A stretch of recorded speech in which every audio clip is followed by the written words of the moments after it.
सुहाग की चूड़ियां हैं, राजमाता जी हमको दी थी। यहाँ कैसे आ गई? हेलो, कहाँ लेके जा रहे हो इसे? जी ये हमार सुहाग की चूड़ियां हैं, इसे संभाल कर रखे थे बक्से में, वही रखने जा रहे हैं। तुम्हारी नहीं, इस घर की बहुरानी के लिए है, जो इस वक्त मैं हूँ। तो इसे तो मैं पहनूंगी ना।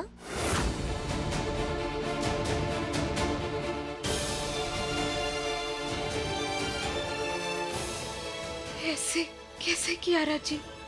ये हमार सुहाग की चूड़ियां हैं, किसी के सामान के साथ ऐसा छेड़छाड़ ठीक नहीं है ना। लगता है तुम्हें मेरी बात समझ में नहीं आई रानी। पॉइंट ये है कि तुम्हें इस घर में बहू कोई मानता ही नहीं है। अब थोड़े दिनों में मेरा और वीर का ये नाटक तो खत्म हो जाएगा, पर ये चूड़ियां ना तुम पहन पाई हो और ना पहन पाओगी। मालिनी आंटी ने आज सिंदूर के लिए बोला, कल चूड़ी के लिए बोलेंगी। खैर, बहुत बातें हो गई। अब प्लीज मुझे हेल्प कर दो इन्हें पहनने में।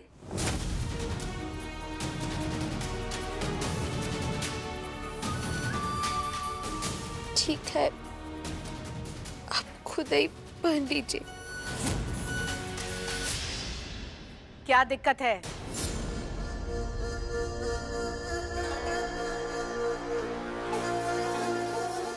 कियारा मदद करने को बोल रही है तो कर दो मदद। क्या चाहती हो तुम कि मालिनी जी के सामने सारा सच बाहर निकल आए? नहीं रानी साहब, ऐसे क्या चाहेंगे, ऐसा कुछ ना है। तो चलो जल्दी से कियारा को चूड़ियां पहनाओ। चलो।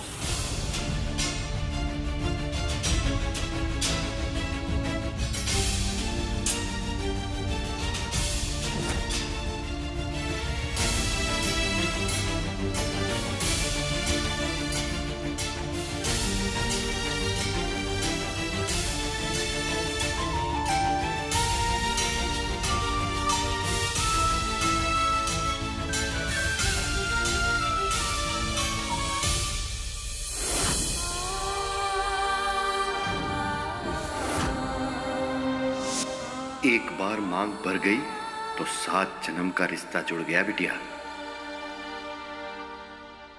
कितना बुरा लग रहा होगा ना तुम्हें रानी, पर मैं भी क्या करूं, मैं भी मजबूर हूं। अब तुम्हारी सुहाग की चूड़ियां मैं पहन रही हूं। शायद यही हम दोनों की किस्मत है। I'm really sorry रानी साहब। इसे कहते हैं बलिदान। कुछ सीखो कियारा से। इस परिवार के लिए वो कोई भी हद तक जा सकती है, और तुम सिर्फ अपने मतलब के लिए।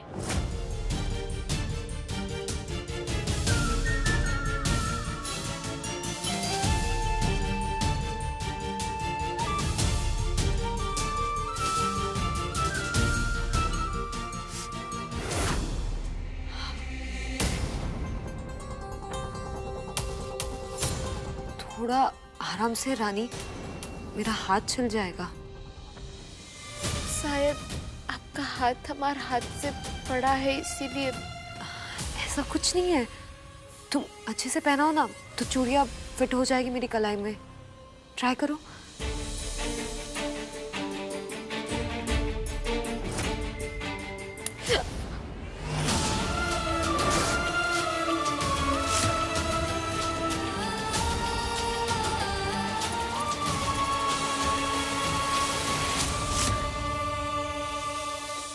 मम्मी सुनो ना, एक बार आप ठंडे दिमाग से सोच तो लो।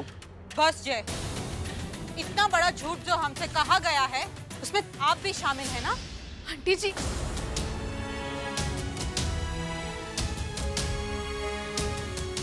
अगर आप एक और झूठ बोलने आई हैं तो चली जाइए यहाँ से।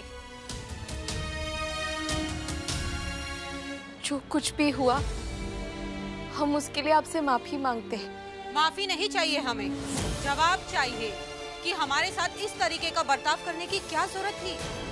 इतने सालों से हम राजेश्वरी जी को जानते हैं, मगर हमने कभी नहीं सोचा था कि हमारे साथ इतना बड़ा धोखा होगा। आप गलत समझिए, जो कुछ भी हो उसमें रानी सा की कौनो गलती ना है।